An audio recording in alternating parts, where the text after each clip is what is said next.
And finally tonight, our Person of the Week. There was another name on the short list for the Nobel Peace Prize today. Malala, 16 years old, the youngest nominee. She was shot because she spoke up for the 31 million girls around the world who cannot get an education. Her new book is I Am Malala. And tonight, the miracles, the reason she survived that bullet from the Taliban. Two men approach a Pakistani school bus like this one, men with beards and a gun, a Colt 45. One of them climbs on the bus and asks a question. Who is Malala? She doesn't remember what happened next, but her friend described the moment. He fired three bullets, and one hit you on the left side of my head. I would have been doing like this. So I hide my face because there was gunpowder on my fingers. She is bleeding, in grave condition, but 2 hours pass before a helicopter can deliver her from the local hospital to a military surgeon. He spends 5 hours trying to relieve the swelling on her brain and remove tiny clots. By a strange coincidence, there is someone in Pakistan for the first time. A top specialist in pediatric trauma from England, Dr. Fiona Reynolds, with her colleague, Dr. Javid Kayani. They've been sitting in long governmental meetings on medical programs when suddenly Dr. Reynolds is told to race out and try to save the life of a famous and dying child. The tubes have given Malala an infection. The machines are improperly set, her blood isn't clotting, her lungs and kidneys are beginning to fail. She had become septic. It was obvious that she had a very serious life-threatening infection.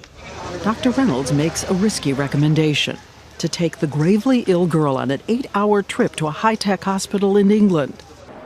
From another Muslim country comes a life-giving offer. The Emir of the United Arab Emirates sends one of his royal planes outfitted as a hospital, a state-of-the-art intensive care unit. And for the entire 8-hour flight to England, Dr. Reynolds and Dr. Kayani keep Malala alive breath by breath, organ by organ. And they also have noticed something else that defies possibility. The bullet took a path that simply cannot be believed. The chances of being shot at point-blank range in the head and that happening, I don't know. But it is amazing, truly amazing. I don't know why she survived. Maybe his hand was shaky. He hit her there.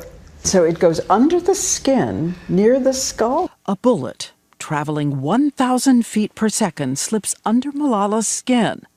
But as it heads toward her brain, that bone turns out to be so strong and curved, it forces the bullet to ricochet away, and instead smashes her eardrum, severs the nerve in her face, and hits her shoulder. The fact that she didn't die on the spot or very soon afterwards, and to my mind, is nothing short of miraculous. Miracle?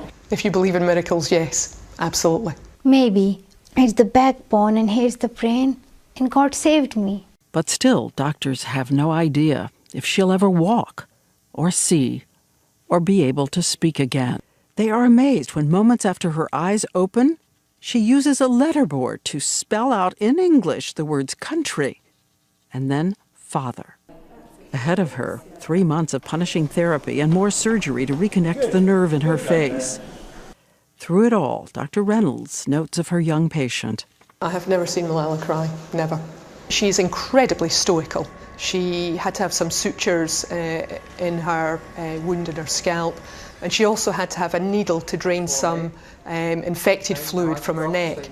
And on both occasions, she didn't wince, she didn't cry, she didn't even squeeze my hand when they were sticking needles into her. I didn't cry because now I totally changed after that incident. But I don't know how did I change. I don't know what happened to me. But I have to say, who can do this? We all cry. I was feeling that this is a new life. Malala says she thinks death just wasn't ready for her. I think death didn't want to kill me, and God was with me, and the people prayed for me. And so we choose Malala Yousafzai.